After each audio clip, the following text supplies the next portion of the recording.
이 1894년 동학농민혁명에서 사람 많지 않으니까 성능 좋은 마이크는 안 써도 되겠네.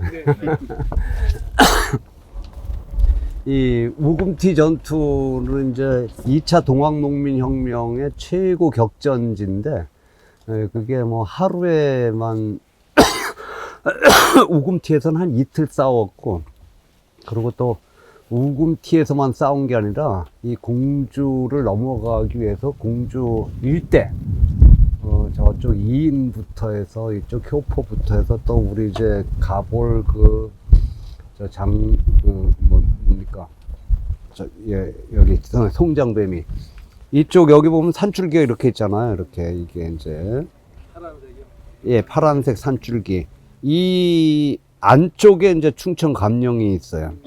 그리고 이 밖에 곳곳에서 한 22일에 걸쳐서 곳곳에서 싸웠던 거를 상징적으로 우금티 전투라고 얘기를 하고, 요즘 이제 우금티에서 싸웠던 것만 특정을 해서 우금티 두께, 그리고 넓게 얘기할 때는 상징적으로 우금티고 공주 전투라고 이렇게 얘기를 해요. 공주 전투는 한 22일에 걸쳐서 도처에서 이렇게 싸웠어요. 그러면은 이제 1894년 동학농민혁명이 전개되기 그 전부터 동학운동이라는 게 있어요. 또 그 전에는 이제 밀란이 1860년대부터 도처에서 터져 나왔잖아요. 밀란의 이제 핵심 원인은 삼정문란이라는 거죠. 들어보셨죠? 네.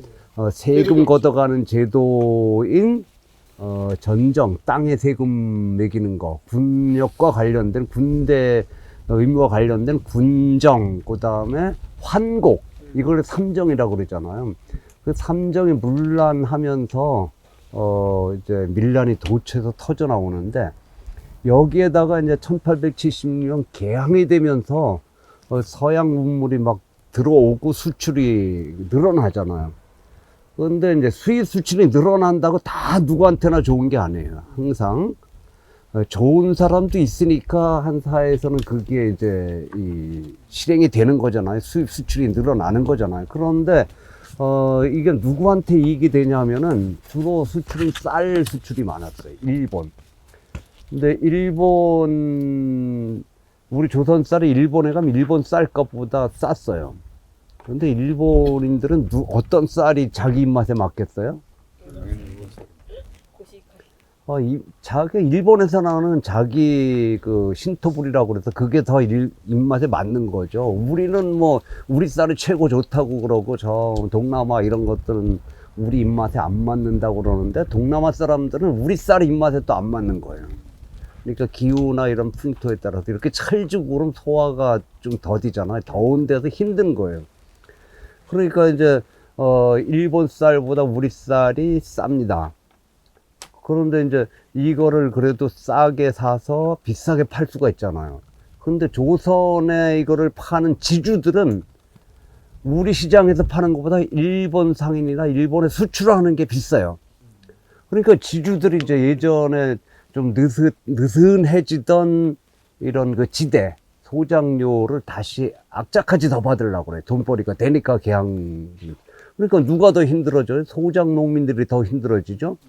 그 다음에 이제 주로 수입되는 것은 면포예요. 포목. 그러니까 이제 이 산업혁명기에 증기기관이 발달되면서 제일 먼저 동력을 이용해서 쓰는 게 뭐예요?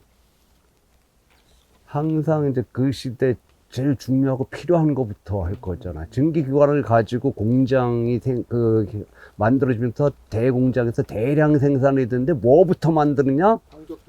네, 옷부터 만드는 거예요. 그래서 대량 공장에서 대량 생산되는 이런 옷감이 일본을 거쳐서 일본에서 한번 남겨놓고 일본 상인들이 이제 그거를 조선에다 파는 거예요. 근데 조선은 이제 그때 어느 정도 단계였냐면은 토포라고 그래가지고 직기를 많이 이제 해봐야 수동으로 이렇게 짜는데, 광복을 짜는 거예요. 짜는데 저런 창고 같은데 한 30대, 이게 이제 연구된 걸로 최고예요. 그래도 원료 수입이라든가 판매라든가 한 군데서 많이 생산되면 좀 낫잖아요. 그런 단계였는데, 이제 서양에서 대공장에서 동력을 이용해서 생산된 게 조선으로 들어와요. 일본에서 한번 남겨 먹었는데도 조선에 들어왔을 때 조선의 토포, 토착 생산품보다 싼 거예요. 질도 좋아요. 어느 걸 사 쓰겠어요.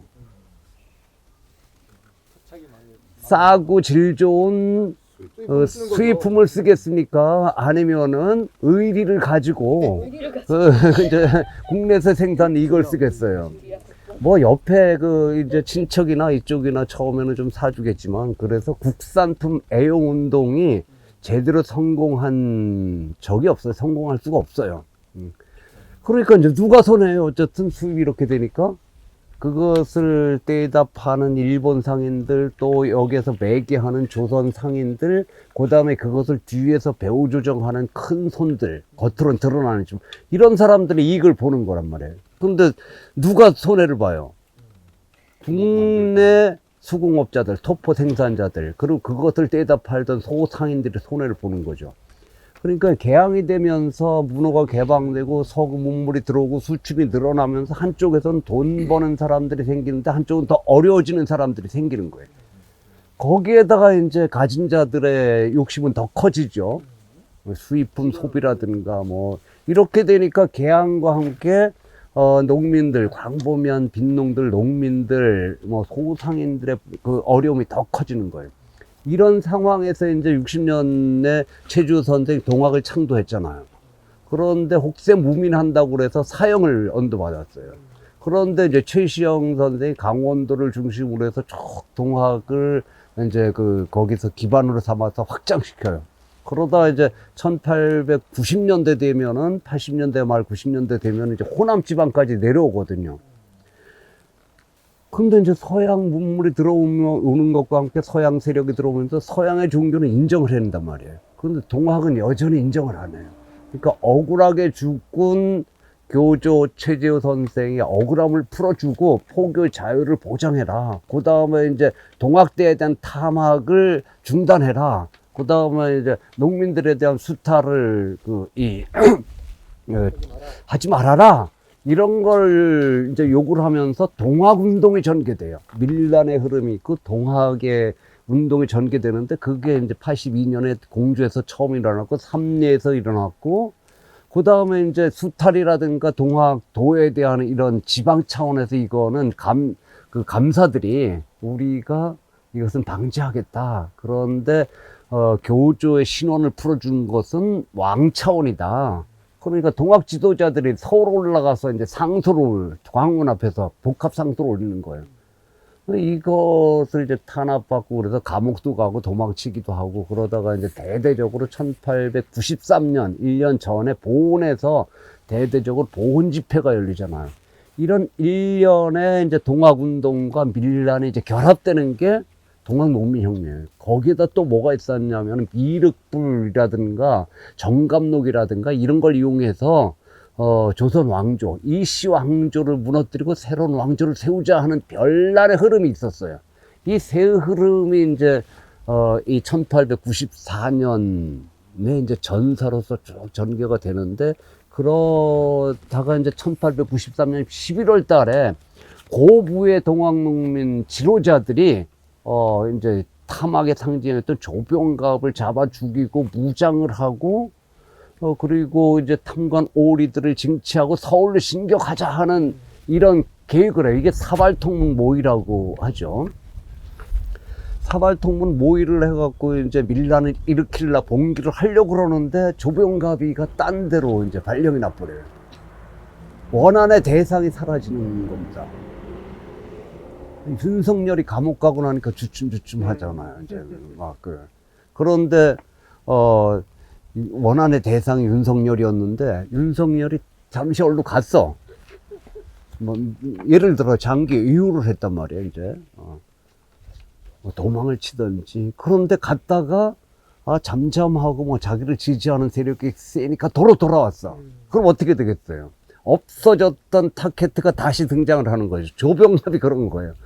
조병갑, 조병갑뿐만 아니라 주변에 다 고마고마했었는데, 특히 이제 조병갑은 운이 개떡같이 안 좋은 게 하필 전봉준 장군과 동학 세력이 셌던 고부의 수령으로서 했단 말이에요. 다른 데도 비슷비슷하지만은, 그 이제 조병갑이 들어오니까 사람들이 이제 타켓트가 등장하잖아요. 그러니까 바로 고부 봉기가 일으켜요. 그러고, 이 동학 조직을 이용해서 이제 고부 봉기에서 끝나는 게 아니라, 사발통문에서 모의할 때 서울까지 쳐올라가겠다 그랬잖아요.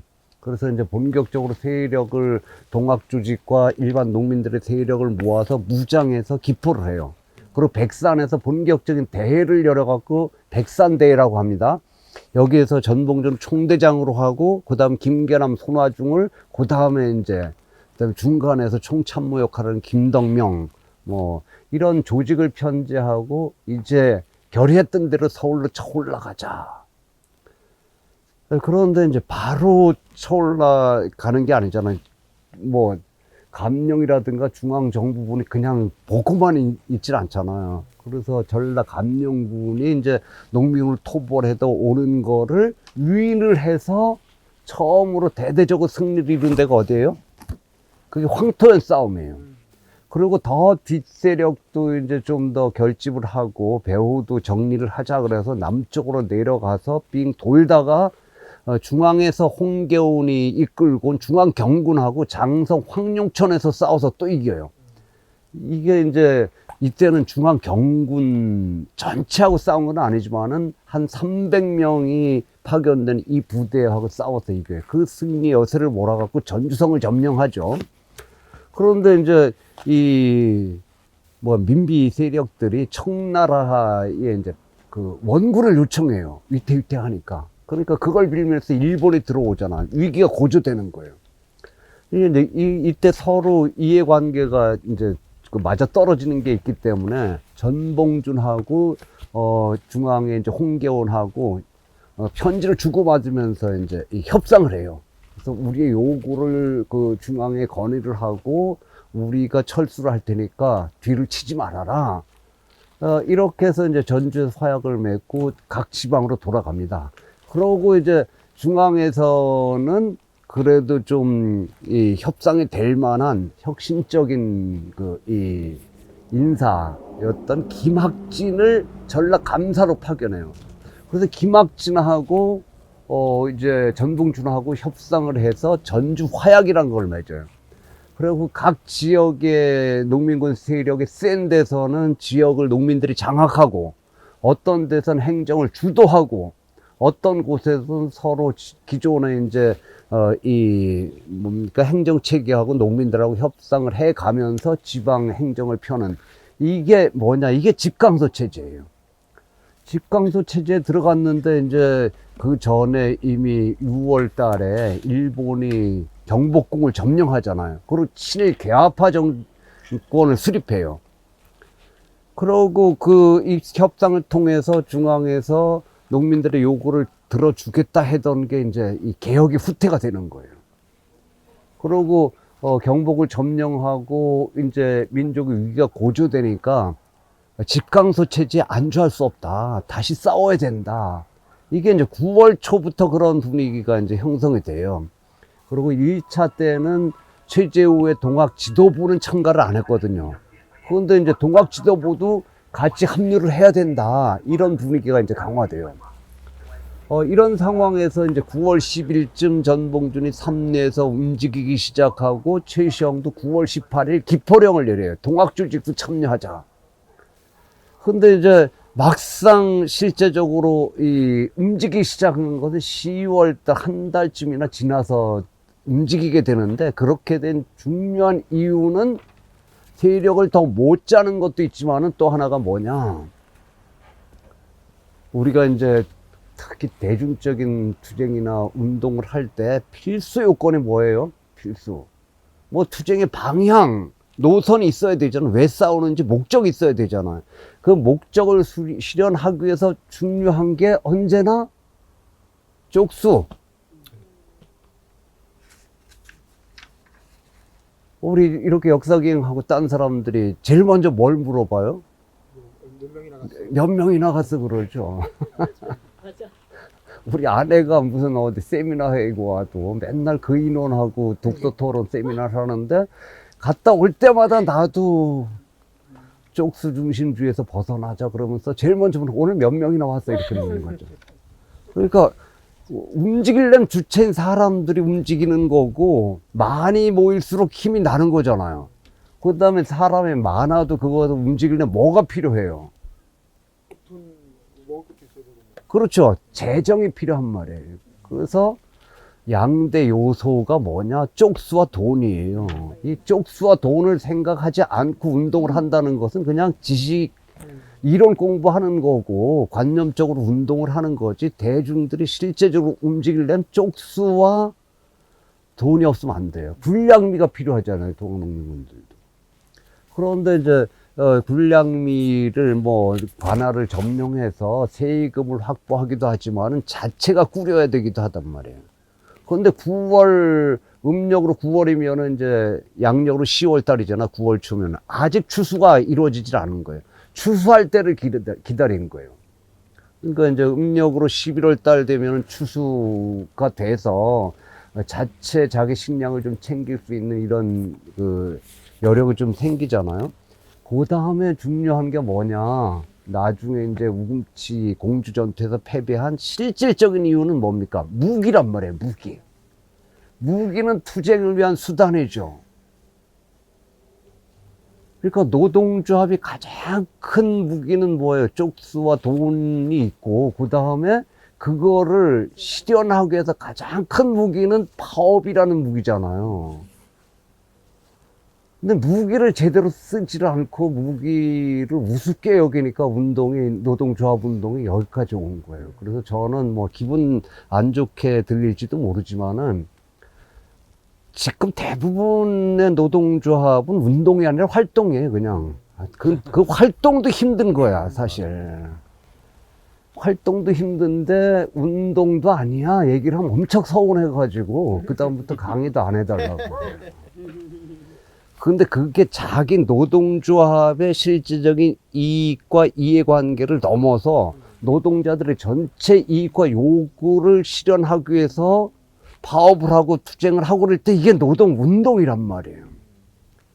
그러니까 노동조합 활동과 노동운동을 엄밀하게 따지면 이렇게 좀 구분을 해야 되고 그것만 갖고는 안 된다. 왜냐하면 한 사회 구조라는 게 결국 자본이 지배하고 자본이 장악하고 있는 이 우리 사회 자본주의 이 구조 자체가 노동운동조차도 노동조합 활동도 끊임없이 이제 파괴를 하려고 그러잖아요. 그래서 이거를 극복해야 된다 할 때 이게 구조가 문제가 될 때 이게 변혁인 거죠.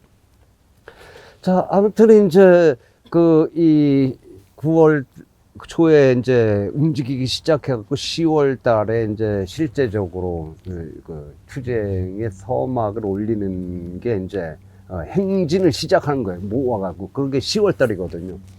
그래서 이제 북접에서는 손병희를 앞세워서 북접의 조직이 합류하고, 그 다음에 전봉준을 중심으로 남접이 합류했던 데가 논산이에요. 논산에서 공주를 향해서 총진군을 하는 거지. 그런데 이제 동학농민혁명에서 전봉준과 함께 2대 지도자라고 했던 김계남은 또 여기 합류를 안 해요. 근데 김계남은 어디로 가느냐? 청주 쪽으로 가는 거예요. 청주 쪽으로 올라가요. 그리고 출동도 조금 늦고. 그래서 이거에 대해서 이제 설이 분분했었죠. 뭐, 전봉준과 김계남의 주도권 다툼이냐, 갈등이냐. 그런 요소도 전혀 없지는 않은데, 노선의 차이가 좀 있어요, 이제. 노선의 차이가 좀 있었고, 또 하나는, 이 토벌을 분산시키는. 그래서 완전히 뭐 따로따로 노는 게 아니라, 전봉준과 동학교단 쪽은 공주를 점령하려고 그럴 때 돌아서 김계남 쪽은 청주를 점령하고 그러고 양쪽에서 서울로 진격하자 이렇게 이제 사전에 논의가 이제 된 걸로 보는 거예요. 그래서 공주에서 이제 이 남접과 북접이 연합해 갖고 논산에서 공주를 점령하자. 그래갖고 이제 2인 전투가 10월 23일 벌어져요. 여기는 승리를 했어요. 상당히 큰 승리를 했습니다. 동학농민군들이. 그러고 그 승리 여세를 몰아서 이제 여기서 지도에서 보는 것처럼 공주 곳곳에서 전투가 벌어지는데 일진일퇴예요. 그러다가 11월 여기 우금티 11월 9일 이때 이제 전봉준 장군과 이제 이 공주 지역의 농민군들이 이 우금티를 타겟으로 삼고, 그 다음에 북접은 저쪽에서 이제 이 효포나 이쪽에서 넘으려고 그러죠. 그런데 이 우금티를 넘기 위해서 여러 차례 시도를 했는데, 우리가 저기 보겠지만은 저 제일 나지막한 데가 이제 우금티죠. 여기서 고개는 제일 낮은 데 생기잖아요, 그죠? 그런데 이제 싸움이 벌어졌던 것은 저 고개를 넘으려고 그런 게 아니라, 고개를 여기서 보면 그래서 답사가 필요해요. 저 위쪽에서 양쪽에서 집중 사격을 하게 되잖아요. 그러니까 싸움이 주로 이루어졌던 것은 고개를 바로 넘으려고 그러는 게 아니라 옆으로 붙어서 넘으려고 그랬던 거예요. 이제 저기 가서 한번 더 보고 가겠습니다만은, 그래서 왼쪽 자락, 왼쪽 산 쪽으로 넘으려고 했었는데 넘지 못하고, 왜냐하면 이제 이 화력이 잽이 안 되는 거예요. 그러니까 우리가 4발을 쏜다면은 화승총으로 쟤네들은 12발씩 쏘는 거예요.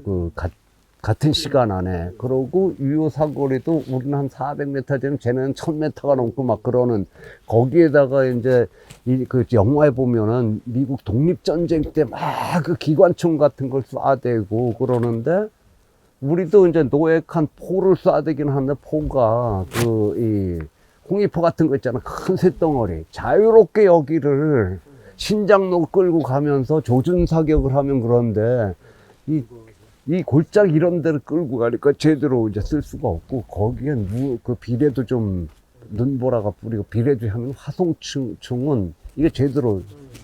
그래서 숫자로는 이제 어마어마한 이 수는 열세였는데, 그것 때문에 여기를 넘지 못해요. 결국은 이제 우금티를 상징되는 공주 전투에 패배를 하는 거죠. 넘지를 못한 거죠. 그래서 이제 퇴각을 하면서 계속 다시 논산으로, 태인으로 이렇게 후퇴를 하다가 이제 주력들이 북접은 다시 저쪽으로 이제 충청도 쪽으로 빠서 보온 쪽으로 가서 그쪽에서 해산을 하고, 전봉준의 남접은 퇴각을 하면서 이제 내려가면서 논산에서도 싸우고, 전주에서 싸우고, 태인에서 싸우고, 원평 이제 구미라는 데서 여기서 싸우는데, 1차 동학농민혁명 때는 뭐 황토에서 싸워서 이기고, 장성 황룡천에서 싸워 이기고, 접전하지 않았지만은 이제 호남의 수부라고 하는 전주성을 점령했잖아요. 싸움이 없었지만 최고의 승리가 전주 점령이라고 할 수 있는데, 전주성. 근데 2차 때는 계속 깨져요. 후위를 도모하기 위해서 해산 명령이 내려집니다. 그러고 한 20여리 떨어진 곳에서 전봉준 장군하고 김계남 장군이 체포해요. 한 사람은 한 사람은 예친구의 밀고로 잡혔는데, 그래도 전봉준 장군은 잡혀갖고 서울 올라와서 재판까지 해서 85년 여기서 이제 재판을, 그러니까 몇 차례나 취조를 받았다. 5, 6차례. 그리고 사형을 당하죠. 그래서 어쨌든 왜 싸웠는지 뭐 이런 것들을 법정 진술 과정에서 계속 남기는데, 김계남은 끌고 서울로 올라오려고 그러다가 김계남 부대가 급습을 해서 뺏길지 모른다 그러고, 더 양반 지들이 봤을 때 더 악랄하고 포악하다, 악질적이다, 바로 죽여야. 바로 죽여라 그래갖고, 대형 무도 죄인은 재판을 받고 형을 주는 게 법이야. 그런데 이도재라는 이 토벌대장이 그냥 재판도 안 받고 전주에서 죽여버렸어요. 그러고 나중에 처벌을 받았다. 처벌 받았다 풀려나긴 나죠. 그래서 잠깐 질문인데요. 네. 공주 충청감형이라면 지금으로 따지면 도청 소재인가요? 그렇죠. 예. 아, 그러니까 여기가 예, 진천 거기를 도청 점령하려고 그랬던 공부가 거죠. 예. 있잖아요. 그래서 이제 김계남은 전주에서 처형 당하면서 재판도 못 받았기 때문에 기록이 없어요. 왜 그랬는지. 그러니까 이제 주로 전봉준 장군 중심으로 이제 진술한 기록들을 중심으로 연구가 되니까 오랫동안 김계남 묻혀 있었던 거죠. 그래서 여기는 이제 이거를 넘어서 공주 감령을 점령하는 게 상징적이잖아요. 이제 여기를 근거지로 해서 서울로 다시 또 올라가겠다는 이런 계획이 있었지만 또 그거 못지않게 중요한 게 공주가 이제 중앙이잖아요. 서울하고 전주보다도 가까운 여기를 점령함으로써 협상을 또 하려고 그랬어요. 이 중앙 정부하고. 그러고 세력을 더 왜냐하면은 그 보수 유생 세력들도 동학에 대해서는 사교다 가치관이 틀린 거잖아요. 그런데 그 당시 이제 민족의 위기는 고조되고 이런 상황 속에서 협상의 여지가 있는 거란 말이에요. 농민군들이 이제 근데 협상도 유리하게 협상을 이끌려면 새가 있어야 되잖아요. 그죠? 새는 뭐가 있어야 돼요? 쪽수. 하여튼 실력이 있어야 된단 말이에요. 그래서 그 공주를 점령한 그 새를 가지고 좀 더 광범위한 이 중앙 관료들 중에서도 양심적인 이 보수 유생 세력들 중에서도 농민군을 토벌하려고 그러다가 전봉준 손병희 얘기를 듣고 합류한 이유성 같은 공주 유생들이 그 상당히 큰 유생이었거든요. 농민군들을 토벌하려고 그러는데 한번 얘기나 들어보자 하고 얘기 듣고는 아 이게 아니구나 해갖고 합리적이야. 그 공주 유생들을 끌고 이제 동학군으로 참여한 거예요. 이런 식으로 공주 감령을 점령해서 세를 늘리고 그리고 바로 이제 서울을 진격하기보다 그런 거점으로 삼으려고 했던 거예요. 근데 이제 이 맨날 저쪽에서 이렇게 보면은 고개가 탁 뚫려 있잖아요. 근데 한번 답사한다고 옆쪽으로 이렇게 이제 올라가 봤더니 여기서 보기에는 이제 산이 이렇게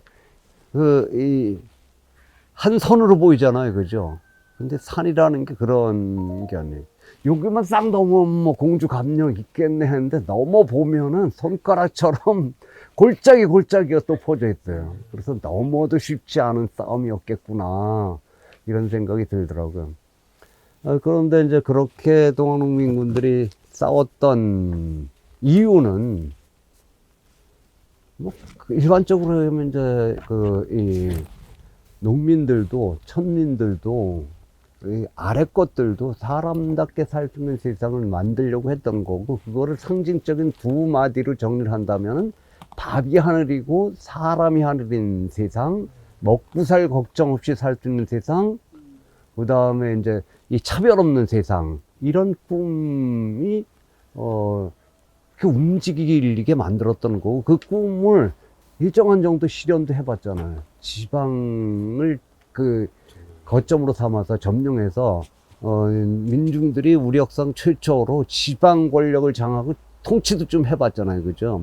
이런 거를 전국적으로 확대해 보려고 했던 거고 그래서 이제 동학농민혁명은 근현대 전국적으로 일어났던 영향을 미쳤던 큰 사건이 뭐가 있어요? 1919년 3.1운동, 해방 후 46년 10월 인민항쟁, 4월 혁명, 부마민중항쟁, 또 광주민중항쟁, 6월항쟁, 7.89 노동자투쟁, 촛불항쟁 이런 전국적인 규모, 전국적으로 영향을 미칠 수 있는 이런 밑으로부터의 민중 저항, 투쟁 과정에서 제일 앞에 우뚝 쓴 봉우리면서 그 이후에 지속적인 영향도 제일 크게 맺혔어요. 3.1운동 같은 경우는 33인 중에 직접 이제 동학에 참가했던 지도자들이 9명이나 33인 중에 포함하고 동학을 매개로 이제 만들어진 천도교가 주도적인 역할을 했잖아요. 그러고 또 4월 혁명 때도 그러고 그 정신적으로 영향을 미치고 그랬던 이제 이 분위기, 지적 분위기도 그렇고 동학은 지속적으로 영향을 미치죠. 그 다음에 이제 광주 민중항쟁 때 중요한 역할을 했던 게 뭐예요? 들불야학이죠. 임성원 열사를 중심으로. 들불야학의 들불도 동학에서 따온 거예요. 그 다음에 들불야학의, 이제 그 학습처고, 배후 조종, 이론적 근거가 됐던 게 녹두서점인데, 녹두서점도 동학에서 따온 거잖아요. 그 다음에 이제 근래 부마 역사 그 기행을 준비하다 보니까 그전에는 뭐 학생들만 유인물이 있었구나 하고 대강 훑어봤는데 작년인가 꼼꼼히 읽어봤더니 학생들이 처음 나온 유인물의 요구 조건이 뭐냐면 폐정개혁 아니에요. 농민들이 요구했던 요구 사항이 이제 이 잘못된 것을 고치자 하는 폐정개혁 아니었잖아요. 그러니까 이제 그거를 학생운동을 했던 이 학생들도 동학농민혁명에서 시사받고 거기서 배운 게 있다는 거예요. 그러면 이제 과거 역사 속에서 그렇다면은 근래 이제 미치는 건 뭡니까? 이제 뭐 우리 그 윤석열 그 탄핵하고 있던 농민들이 어디 남태령 여기에서 트랙터 몰고 그랬을 때 여기 끌고 올라왔던 농민들이 뭐 전봉준 투쟁단 또 뭐 녹두대 뭐 6월 항쟁 때 이제 80년대 학생운동의 전남권에서는 녹두대 셌던 게 고등학생들이 운동 중에서 그런 게 있잖아요. 이렇게 지속적으로 영향을 미치는 게 있기 때문에 우리가 몇 년이에요. 그 전에 일어났던 동학농민혁명을 관심하고 공부를 하고 이렇게 역사기행을 하는 거죠. 근데 근래 들어서 이제 뭐 이 동학을 헌법에 넣자 이런 움직임도 있고 현실에 적용할 때 서양의 이론과 뭐 그것도 필요하지만은 우리 것 속에서 우리의 투쟁의 전통이라든가 이 새로운 변혁의 꿈을 꾸려고 그랬을 때 거기에서 시사받을 게 뭐냐 이렇게 접근하다 보니까 동학하고 만나게 되죠. 그래서 이제 동학 농민혁명에 대한 관심과 동학에 대한 관심들이 요즘 조금 뜨는 편이에요. 그래서 저는 마땅치는 않지만, 돌 같은 경우 지방 가서 뭐 강의를 하고 그러잖아요. 그러면 대극장 같은 데가 꽉꽉 차는 거야. 수천 명이 와요, 막. 그 돌의 개인 인기도 있지만은, 동학에 대한 관심들이, 그런데 이제 이게 동학하고 투쟁하고 결합된 게 동학농민혁명이잖아요. 그런데 한쪽에서는 이제 동학만 또 관심 가지면서 그쪽만 이렇게 딜답하는 싸움 안 하려고 그러는 사람. 근데 어쨌든 이 1894년 동학농민혁명은 동학의 지도자들이 현실의 문제를 투쟁으로 돌파하려고 그랬던 거잖아요. 그런 투쟁이 있으니까 뭐 동학교단의 최시영도 움직였던 거고, 그다음에 또 한쪽으로는 최시영이 그렇게 도망다니면서도 설법을 하고 펼쳐놨기 때문에 기반이 됐던 거고, 그래서 요즘은 양쪽을 통일적으로 이해를 해야 된다. 우리가 3, 40년의 동학농민혁명을 공부할 때는 어떻게 동학을 빼고 좀 싸움 중심으로 볼까 그랬었는데 공부하면 공부할수록 뺄 수는 없는 문제. 제가 이제 강원도 홍천 태생이라. 저도 강원도 홍천. 반갑습니다. 예. 동양 선배님. 예. 그러니까 좋은 의미로는 지연, 학연, 혈연을 적극적으로 활용할 필요가 있어요. 그런데 지연, 혈연, 학연을 가지고 기득권 챙기는 것 때문에 문제가 되는 거잖아요. 그게 문제입니다. 예, 운동에서 이 동학은 그 얘기가 나와서 어떤 이 연원으로 동학 조직의 연원으로 묶여져요. 그게 없으면 조직적으로 전국적인 이런 투쟁을 할 수가 없었던 거죠. 그래서 강원도 같은 경우는 동학을 전파하고 최시영을 도와주던 이 사람들이 1894년 싸울 때 다 지도자로 직접 뛰더라고요. 그래서 이게 분리되는 게 아니고, 그래서 우리도 이제는 좀 더 통일적으로 이해를 해야 될 것이다. 그 이해를 심화시키기 위해서 뭐가 필요하냐? 역사기행이 필요한데, 저랑 역사기행할 때는 거기에 약간의 고통이 따라야 이게 이제 더 오래 각인된다. 그래서 제가 이제 아직은 체력이 되니까 코스를 그렇게 짜지. 내가 이제 그 몸이 못 따라가면 내가 짜도 딱 쉬운 데만 다닐 거야. 요즘 제주 4.3 항쟁 역사경을 그 봐도 그냥 쉬운 데만 찾아다니고 빡세게 하는 거. 워낙 올레길이 잘 돼 있어서 제주는. 그거 말고 뭐 이덕구 산전조차도 안 가고 뭐 동강 큰 넓기도 안 들어가고. 근데 나랑 같이 가면 또 빡세니까 아는 사람들이 요즘 조합원들 그렇게 못해요 뭐 그러기도 하더라고요. 그래서 여기도 그래도 그냥 차 타고 쫙 전적 그 고객에서 와서 이렇게 올라갔다는 것보다 오늘 약간 더운데 조금 걸어가면 힘들지 몰라요. 그래도 갑시다. 예. 네, 감사합니다.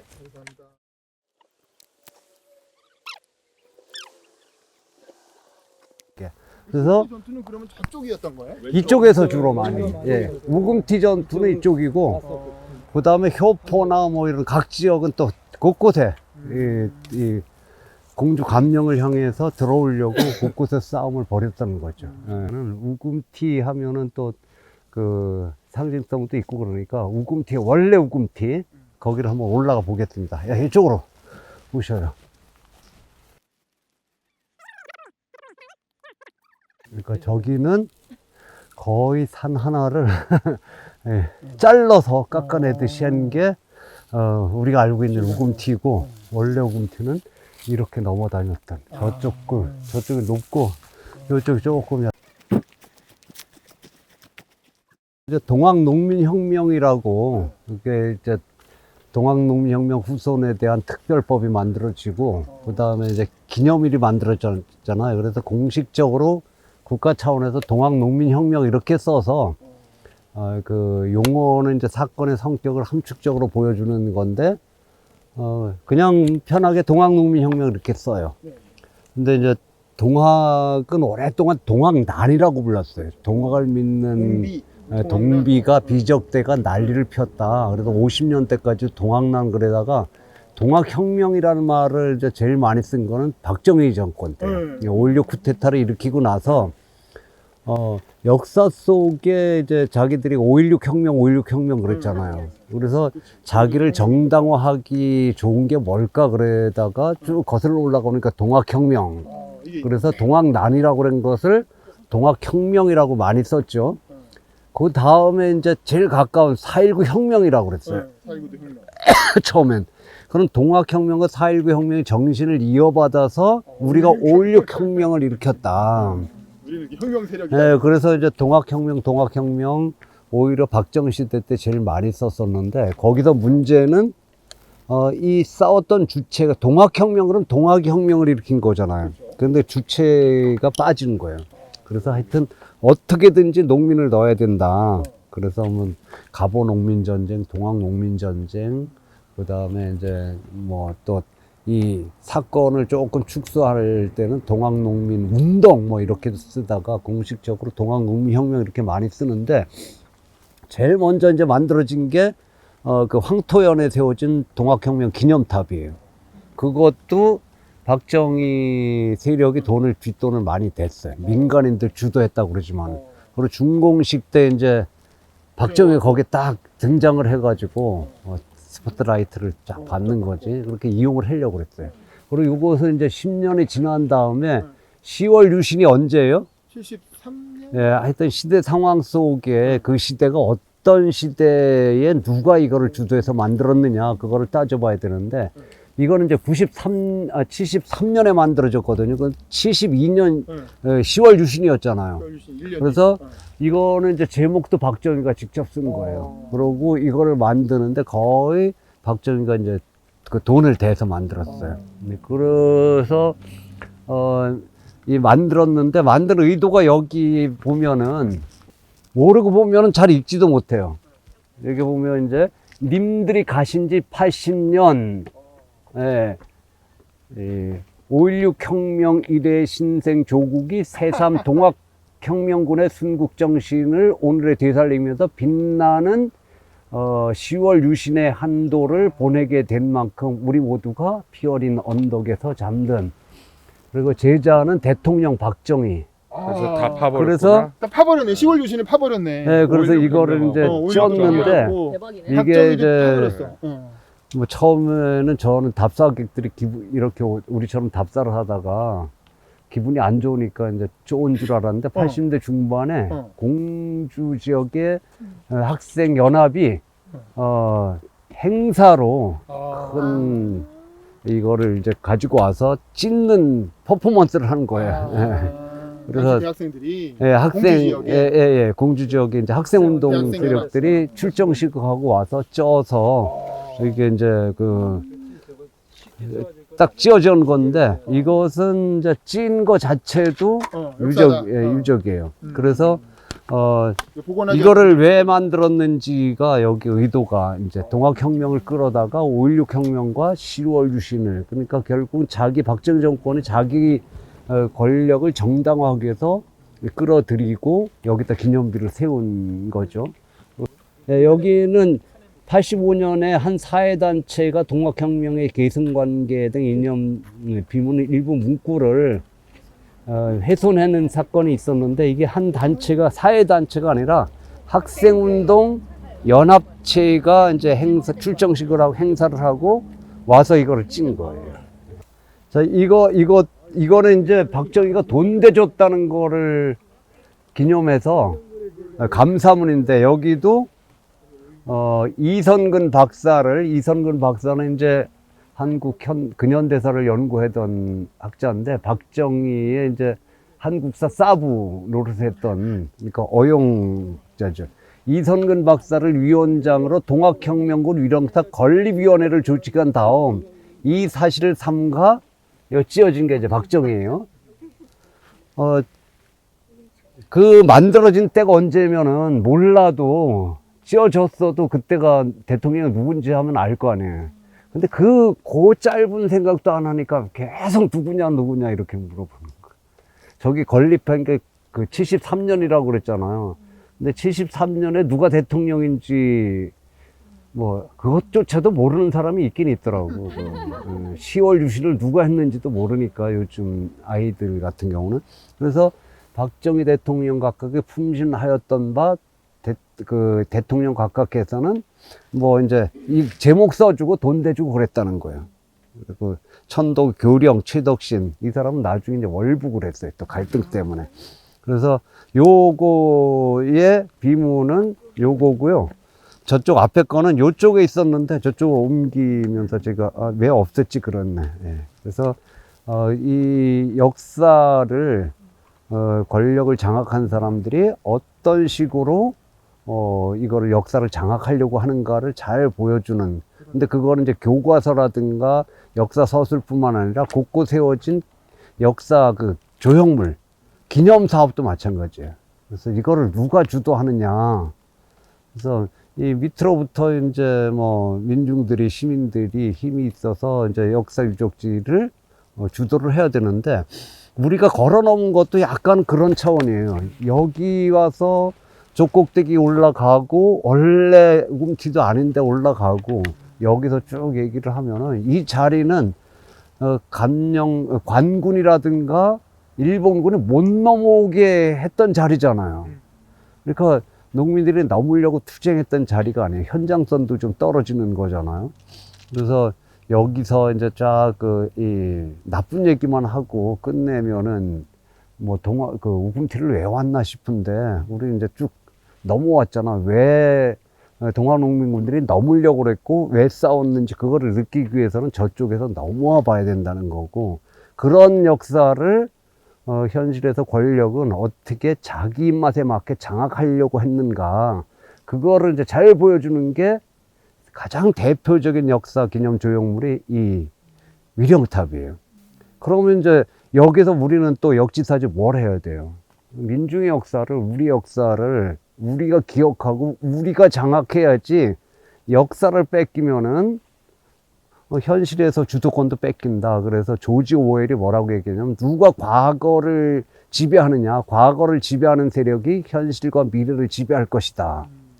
그럼 이제 그거를 우리에다 대입을 하면은 우리가 과거 민중들의 역사, 노동자들의 역사를 우리가 틀어지고 우리가 기억하고 우리가 장악해야지 역사로서 우리의 이 미래를 우리가 전망할 수 있다. 다 뺏기면. 그래서 이제 윤석열 때도 막 뺏으려고 그랬던 게 그래서 역사 투쟁이라고 부르는 거죠. 대표적인 게 홍범도 같은 이런 거 이제 없애려고 그랬던 거고. 그러니까 이제 그런 면에서는 그쪽 세력으로 봐도 윤석열은 박정희한테 잽이 안 되는 거죠. 박정희는 어쨌든 키워서 그거를 기권을 하려고 그랬는데 거기는 실제 배제를 하려고 그러는 거니까 수준이. 예. 자, 민주노총 서울본부 중부지역지부 화이팅! 화이팅! 동학 화이팅! 여기가 이제 충청 감령이 있으면은 말발구처럼 충청 감령을 뺑 둘러쌌어요. 그래서 우리 고개 올라간 사람들은 거기 떨어진 팻말 봤죠. 예, 이제 이쪽 끝 저쪽에 높은 봉 우리가 봉화대고 여기에 이제 두리봉이라고 있는데 제가 이제 예전에 답사하면서 우금티에서 이쪽 봉우리로 올라서 두리봉으로 올라가면은 사진에 있는 그 공주성이 쫙 이 공산성이 한눈에 쫙 들어와요. 길게. 근데 공주 사람들도 거기 올라가지 않으면 공산성이 한눈에 쫙 안 들어오지. 못 본 사람들이 이제 많아요. 그러고 두리봉에서 쭉 내려오면 이 끝이 송장뱀인데 말발굽의 제일 끝이죠. 그래서 사방에서 이제 그 충청 감령을 치려고 싸웠다고 그랬잖아요. 그래서 이쪽에서도 공주 감령은 저쪽이니까 여기서 치려고 그러다가 이쪽에서도 그 깨졌어요. 근데 요즘은 지역 연구자들이 많이 발굴을 해서 여기서도 많이 죽고 저기서도 많이 죽고 희생지를 많이 알았는데 예전에 처음에 이제 1894년, 94년, 100주년이 94년, 1994년이었잖아요. 그 즈음에는 얘기만 많이 들었지 어디서 얼마나 죽었는지 하는 얘기를 별로 몰랐었어요. 근데 이쪽 지역 주민들이 여기가 이제 그 못도 있고 논이 있었어요. 우리가 이제 90년 초반에 왔을 때만 해도. 그리고 이제 왜 이 논이 이렇게 쓰면은 논에 물을 대기 위해서 논 옆에 못 같은 게 있는 게 있어요. 거기서 이제 미꾸라지 잡아먹고 그러던 그런 용못이 있었고 논이 있었는데 이쪽에서 싸우다 희생한 사람들을 그 논에다가 한 뱀이 두 뱀이 이런 얘기 들어봤죠. 논을 셀 때. 그러니까 논 뱀이에다가 갖다가 이제 죽은 시체를 처박았다. 늪이랑 용 못이랑. 그래서 여기를 이제 송장을 많이 던져서 그런 뱀이. 그래서 송장뱀이라고 이제 그 대표적인 공주 희생자들의 희생터로 처음에 알려졌죠. 그래서 이제 여기서 이런 조형물도 만들고 저쪽에 이제 큰 돌이 송장뱀이 그 설명 팻말이에요. 그래서 대표적으로 이제 이 공주 전투의 희생지로 꼽는 곳이 송장뱀이었죠. 94년 90년대 초반만 해도. 그런데 여기가 이제 다 이렇게 논이 없어지고 뭐 또 이렇게 생기면서 송장뱀이라는 뜻이 실감이 잘 안 나죠. 근데 우리가 이제 그때 처음에 왔을 때만 해도 다 여기 논이었어요. 그러니까 죽은 시체를 논에다 갖다가 이제 못에도 집어 던지고 또 논에도 쳐박고 그랬던 희생지죠. 그러니까 이런데 이제 친일 개화파 정권이 경복궁 쿠데타에 완전히 이제 일본군이 장악을 해서 개화파 정권이 이제 2차 내각이 수립되고 그러고 대원군이 이제 복위가 되는데 실세가 없는 거야. 근데 동학농민군들의 이제 이 대안 중에 하나가 처음에는 대원군을 내세우려고 그랬었어요. 일본은 이제 계속 집요하게 동학하고 대원군하고 관계를 추궁을 했죠. 근데 초기 연구에는 될 수 있으면 대원군하고 별 관계가 없이 독자적으로 움직이려고 했다. 이렇게 연구를 했는데 연구가 될수록 그냥 밀접하게 관련이 돼요. 특히 이제 전봉준하고 서로 이렇게 그런데 일본군에 의해서 권력을 그 자리는 차지했는데 힘이 없는 거야. 무슨 뭐 기댈 것도 없는 거야. 그러면서 이제 이 동학농민군들도 대원군을 대한 세력으로 생각을 안 한 거지 이제. 그러면서 이제 어떤 권력을 만들 것인가. 그래서 전봉준 같은 경우는 이제 합의제, 그 명망 있고 힘 있는 사람들의 합의에 의해서 이 권력, 그러니까 한 사람, 왕이라는 한 사람의 권력이 집중되는 게 아니라 왕은 그냥 뭐 그 입헌군주제식으로 그리고 왕을 완전히 바꾸겠다는 생각은 그 표명하지 않았어요.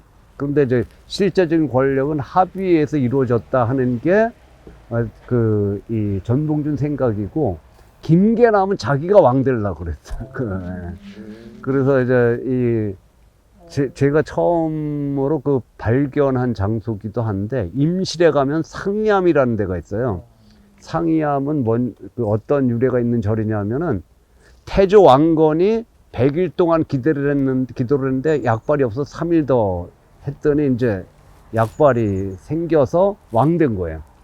그 이제 태조 이성계도 거기 가서 또 기도를 하고 왕이 된 거예요. 근데 이 집강소 시대에 김계남도 거기 가서 머물렀던 거예요. 남원을 점령하고 있던 상태에서. 그리고 이제 김계남이 왕 된다는 그런 자료가 여기저기 있었거든요. 그러니까 이제 김계남 세력 같은 경우는 직접 자기가 이제 이 새로운 그 권력을 만들겠다 이런 구상들을 가지고 있었죠. 그러니까 이제 거기에서 대원군 쪽하고 김계남 쪽의 정치 구상이 약간 다른 게 있었어요. 근데 어쨌든 이 2차 동학농민혁명 때는 고종이 군대 지휘권을 일본한테 넘겼어. 그러니까 이 공주 우금치 전투 때도 그렇고 뭐 이 2차 동학농민혁명을 진압하는 조선군들은 다 일본군의 지휘를 받아서 움직이는 군대가 된 거예요. 독자적으로 따로 움직일 수 있는 게 아니라 이승만이 왜 미국한테 그거를 넘겼잖아요. 그거랑 똑같은 형태로 대원군의 작전이라든가 군대를, 그러니까 조선의 이 정부군은 일본의 지휘를 받아야 되는 거예요. 그러니까 공주 우금치 때도 일본군들이 너네 여기 배치해라, 너네 어떻게 해라, 그런 상태로 이 지휘권을 넘기니까 고종과 그 민씨, 특히 척족 세력들이 자기 권력을 유지하기 위해서 이제 일본한테 이거를 넘기고 진압을 하게 된 거죠. 그래서 이제 조일연합군 그러는데, 한쪽에서는 조일연합군이 아니라 일조연합군이다. 이렇게 봐야 된다. 그 다음에 또 이제 1차 때는 각 지방의 토착 세력들, 유생 세력들이 잠잠했어요. 그런데 이 청일전쟁에서 일본이 승리하고 권력을 잡고 막 이쪽이 센 것 같으니까 보수 유생 세력들이 각 지역에서 농민군 토벌대를 만들어서 뒤통수를 치는 거예요. 그 다음에 이제 을미의병, 그 다음 해에 민비가 일본 놈들한테 죽었잖아요. 그리고 단발령을 내리고 그러니까 보수 유생 세력들이 의병을 일으키는데, 그 의병들이 주로 농민군 토벌 대장들이 을미의병의 의병장들이에요. 그러니까 우리는 이제 동학농민혁명에 참여했던 농민군들이 그 다음에 의병에 대거 참여한 거다 이렇게 얘기를 하잖아. 근데 그거는 을미의병 때는 거의 참가를 안 해요. 왜냐하면 자기를 토벌하던 이 토벌 대장들이 의병을 일으켰다고 그러는데 거기에 뭐 동학농민군들이 참여를 하겠어요? 나중에 이제 을사조약이 맺어지고 정미의병, 정미는 이제 군대산이 있잖아요. 그래서 후기의병, 그럴 때는 이제 농민군 활동했던 사람들 참여하고, 각 지역에서 활빈당이라는 이제 이 국가에서 봤을 때는 도적대죠. 이런 세력들도 의병에 참여하는 거죠. 그러니까 94년에 동학농민혁명하고 95년에 을미의병 때 이거하고는 세력이 좀 다른 거예요. 예. 그래서 이제 1894년에 동학농민군들의 가장 중요한 타겟 어떻게 보면 주적이라고 하는 사람은 민비 척족 세력이었죠. 뭐 그때 세나 이런 거는 뭐 누가 윤석열의 부인이 누구? 김건희. 네, 김건희보다 더 실세였지. 근데 지금 뭐 김건희가 얼마나 실세인지는 다 실체가 잘 완전히 밝혀지질 않아서 모르는데 어쨌든 그 민비와 그 민비의 척족 세력들이 권력을 장악하고 권력을 농단질을 해요. 그래서 민비 척족 세력들에 대해서는 이 정통 양반 유생들, 양심적인 양반 유생들도 싫어했어요. 나라 말아먹는다고 그런 세력이라고 싫어했는데, 근데 이제 그 사람들의 세계관은 또 주자 성리학적인 세계관이에요. 그러니까 그런 이제 또 선비들이 여기에 이제 합류를 안 한 거지, 동학에. 근데 각 지역 몇 군데에서 그런 유생들도 동학에 합류한 사람들이 있어요. 대표적으로 이제 이 공주 지역의 이유상 같은 세력이에요. 아까도 얘기했지만은 그 유생들을 모아가지고 또 그 주민들을 모아서 동학을 토벌하는 이런 거를 할까 그랬었는데 얘기를 들어보니까 이거 좋은 거란 말이에요. 그리고 지금 중요한 거는 일본 놈들하고 싸우는 거다. 그러니까 여기에 이제 이유상의 의병들은 참여하고, 그런데 또 보수 유생들은 누굴 더 싫어하냐? 이런 사람들을 또 싫어하는 거예요. 같은 유학자들 내부에서. 왜냐하면 자기 계급의 배반자처럼 됐죠. 동학을 믿는 비적대인데 그들하고 결탁을 했다. 이런. 그래서 이제 그 1894년을 중심으로 해서 큰 주력 부대는 깨졌지만 95년에 가서도 대둔산에서 이제 이 저항하다가 학살당하고, 황해도 쪽에서는 또 95년대도 계속 싸웠고, 그 다음에 이제 주력이 해산을 내린 다음에도 장 쪽에서는 또 이방원 장군을 중심으로 거기서 싸웠었어요. 그래서 동학농민군들의 그 지향을 가장 함축적으로 보여주는 게 홍성에서 동학 활동을 했던 중간 지도자가 살아남았는데 일제시대 때 이제 쓴 글이 있어요.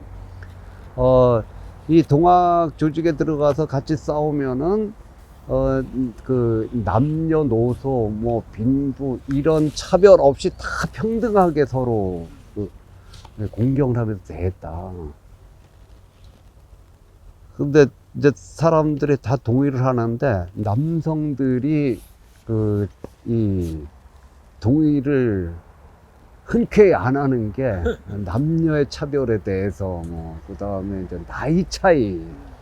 그래서 남자들 같은 경우는 뭐 이렇게 존대하고 그러다가 술자리에서 뭐 이거 하다 어떻게 어디 특히 고등학교 선후배, 그럼 여태까지 존대를 하다 그 얘기 하나 듣고 바로 너나 하고 존대하고, 나는 아주 그거는 좀 병적인 현상. 어떻게 1분 전까지 존대 서로 하다가 학교 선후배라는 거, 그 전에 선배 후배인지도 모르잖아요. 그런데 바로 말 놓고 올리고 뭐. 근데 이제 동학에서는 다 존대를 했다는 거예요.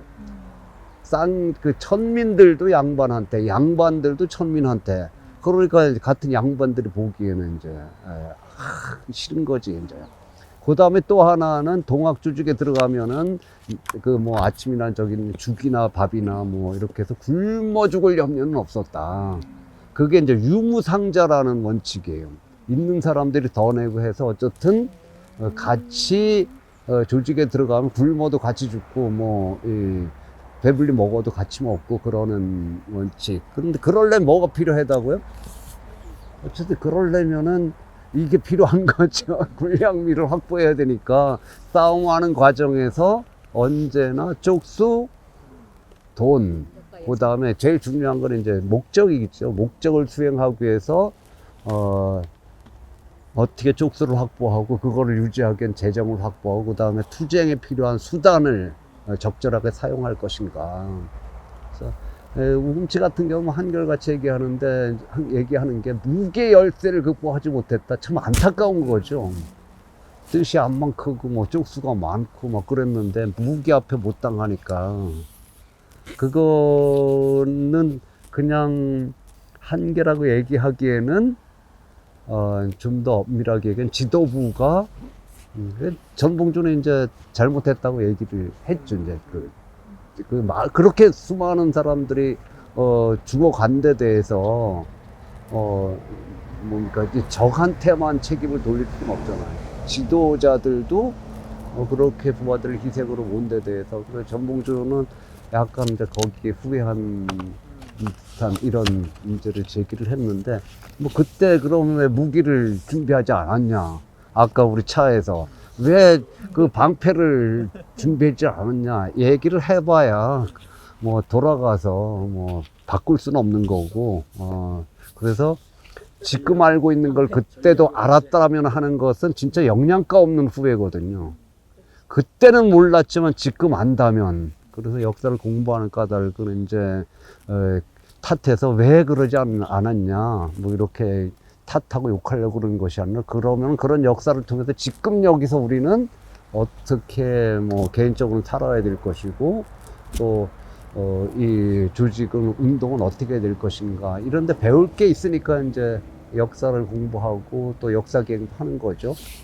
이렇게 해서 이제 동아국민혁명 뭐 그 반나절? 반나절도 안 되지. 이제 요거 했는데 설명은 1박 2일 뭐 그 시작부터 하는 거의 내용은 다 한 거예요. 뭐 이런 내용이죠. 그러고 아까 영상으로도 계속 그 큰 줄거리는 그런 거고 요즘 이제 연구가 더 심화돼 가지고 예전처럼 그렇게 앙상하고 단순하게 얘기는 안 해요. 반봉건 반친량 뭐 이런 것도 그렇게 강조를 많이 얘기를 안 해요. 반봉건 근대화 그러면은 반봉건은 반봉건 근대화잖아요. 근대는 자본주의 체제인데 동학농민군들이 반봉건 자본주의 사회를 지향하고 꿈꿨던 건 아니잖아요. 그러니까 이제 그렇기 때문에 반봉건 근대화를 지향했다 이런 것도 요즘도 연구자들이 이제